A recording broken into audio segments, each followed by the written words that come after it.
Yeah, you already know. Shout out the website. Get that paperson.com.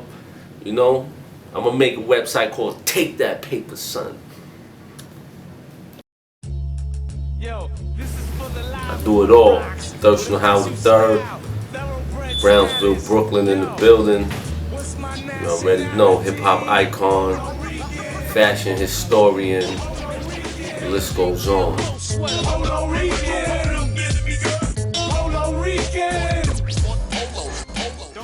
Yeah, you know, well, I got a lot of AKAs, man. I'm the skillionaire for one, you know, because I've always been rich all my life. I've been rich and had it all.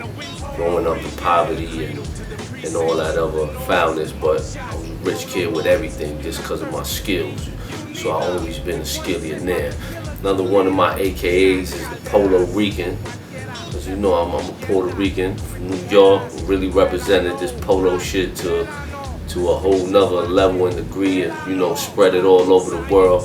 And I had to represent for my Puerto Rican people to make sure, you know, I kept them proud, you know, of what I was doing. Slava Ranks is one of my AKAs. When you know, I had my whole spit squad, we all had like names that had to do with your saliva or spit. Like Richie Balance was the Soul Saliva. We had Hop 2D2, Iceberg Phlegm. You know, a lot of crazy names, man. But I was Slava Ranks, man. Slava Ranks. You know, I be fucking with that reggae shit too. You know what I mean?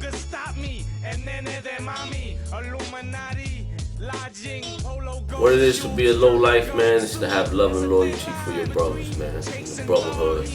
Low life also is like, it's a huge organization now for hip hop culture, people who live it. You know, like areas, it's no different than the Zulu Nation or the Rocksteady crew, you know, because it accepts every nationality, you know, no matter what your religious background is or whatever. Low life is about, you know, brotherhood, man, kinship, things like that, man. It's about struggle, survival, you know, that's the way it started, so that's the way it evolved as well, but into, you know, more positive ways and things like that.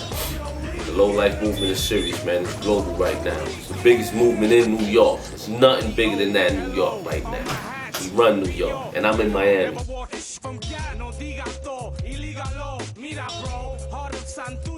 There's a million stories, man.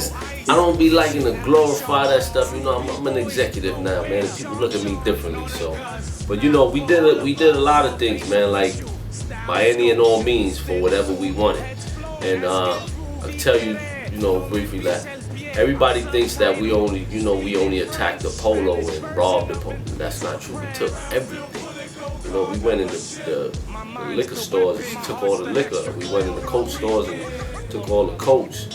We went in the bodegas and took all the potato chip, whatever. Walked in McDonald's and hand out the food to each other, like, you know, like we worked there type of thing. But low life was basically about survival more than it was anything else, man. And you know, it's just people who were struggling but looking good doing it. You would never know, you know, what we was going through in our lives because it was so fly all the time. And you know, there's a lot of things people did to get their low and their gear and stuff. Even crossing other people, taking all their shit, robbing motherfuckers' houses for their low. Like, yo, it's an endless list, but that's not what we're about today, you know. A lot of mature men. There's a whole new generation and everything of low lives, but you know, we enforce the positivity and the creativity and all of that as far as what we stand for now, and the love and loyalty. Love and loyalty is big amongst what we're doing, you know, and we're examples of that because my friends who were my friends 30 years ago are my friends who are my friends today. And my new friends are my friends with my friends from 30 years ago. So, you know, it's a big chain reaction and a big conglomerate of all of that, man. Like, it's deep.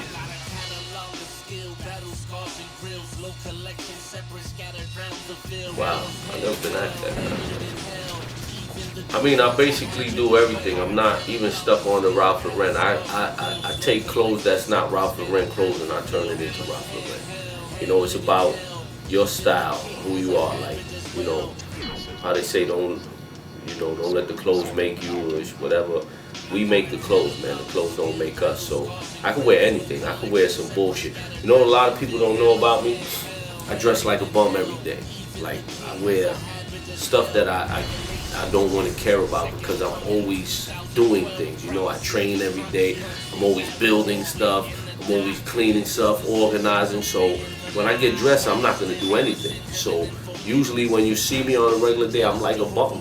I dress like a bum, and I have the craziest collection you can imagine. There's really no second preference. I touch many brands. I always touch the Gucci brand from early. You still got any old Gucci pieces? I got Gucci moccasins from 1986. So Gucci headbands that I got shit people wouldn't even believe exists. Gucci headbands that come with fucking sun visor glasses on them attached to it. You know? So you're the type of dude that you've kept all those gems from since day one, and you still got them with you. Got a lot of them. I'm kind of dude who documented his whole life without even knowing. And like I said, I became an entertainer, a rapper, all that later. You know, and I was documenting my life without even knowing what was gonna happen later on. I didn't know this low life shit was gonna spread around the world. Like, everything that happened right now happened.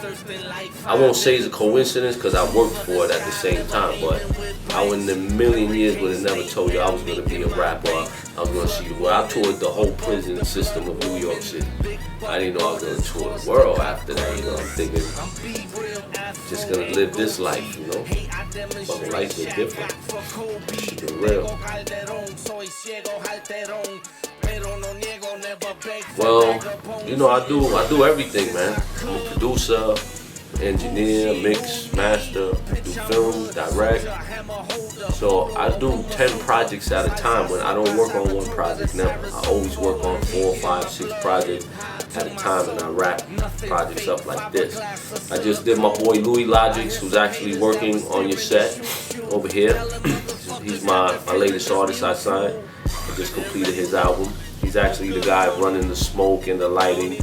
I started Skillusion Films with my brother Lil Box and Dre Brown, who's also working on the set today. So we've been doing all kind of stuff. I just made a new kids show called Grandma's House. It's about the whole transition of the Miami Art District over here in Wynwood, where my family is from. So I did something based around that and based around my family, just showing that, you know, the talent has always been in the area, you know, regardless of all the artists that are there now. I just dropped an album with Hurricane G this year in Spanish called Mommy and Papi. I dropped a movie called Big Cousin's Payback this year. I'm working on a new album called Survival of the Skillers. We did a new album, Low Life Miami Family. It's called Panty Plan. Straight nasty, like some 2 Live Crew shit. Every song is about fucking and sucking. It's like the soundtrack for fucking and sucking. A lot of people got scared to do that kind of shit, especially here in Miami. I'm shocked because this is a fuck kind of place. Like, people fuck here. This is all about fucking out here.